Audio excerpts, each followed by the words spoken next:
ప్రియమైన సహోదరి సహోదరులారా, మీకో శుభవార్త. 2025 సంవత్సరంలో మొత్తం 365 అంశాలను మీతో పంచుకోబోతున్నాము. జనవరి 1వ తేదీ నుండి ప్రతిరోజు ఒక అంశము మరియు దానికి సంబంధించిన వాక్యమును పంచుకుంటాము. దయచేసి ఆ వాక్యములను వినండి, ధ్యానించండి మరియు ఆశీర్వదించబడండి. దయచేసి సబ్స్క్రైబ్ చేయండి మరియు మీ స్నేహితులతో పంచుకోండి. ధన్యవాదాలు.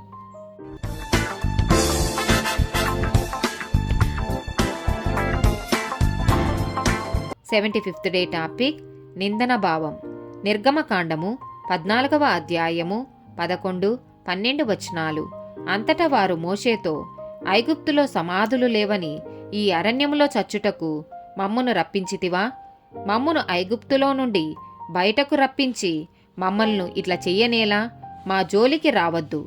ఐగుప్తులకు దాసుల మగుదుమని ఐగుప్తులో మేము నీతో చెప్పిన మాట ఇదే కదా.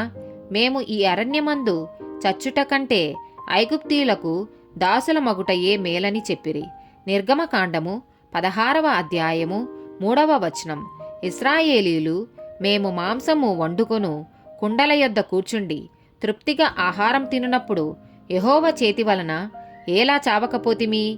ఈ సర్వ సమాజమును ఆకలి చేత చంపుటకు ఈ అరణ్యంలోనికి మమ్మును అక్కడ నుండి తోలుకొని వచ్చితరని వారితోననగా. ఇర్మియా గ్రంథము 20వ అధ్యాయము 14 నుండి 18 వచనాలు. నేను పుట్టిన దినము శపింపబడునుగాక. నా తల్లి నన్ను కనిన దినము శుభదినమని అనబడకుండునుగాక.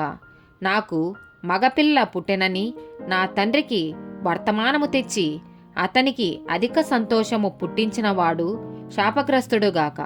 నా తల్లి నాకు సమాధిగా నుండి ఆమె ఎల్లప్పుడూ గర్భవతిగా నుండునట్లు అతడు గర్భములోనే నన్ను చంపలేదు గనుక యెహోవా ఏమాత్రమును సంతాపము లేక నశింపచేసిన పట్టణము వలె ఆ మనుషుడు ఉండునుగాక. ఉదయమున ఆర్తధ్వనిని, మధ్యాహ్న కాలమందు యుద్ధధ్వనిని అతడు వినుగాక. కష్టమును దుఃఖమును చూచుటకై నా దినములు అవమానముతో గడిచిపోవునట్లు నేనేల గర్భములో నుండి వెడలితిని. ఆమెన్.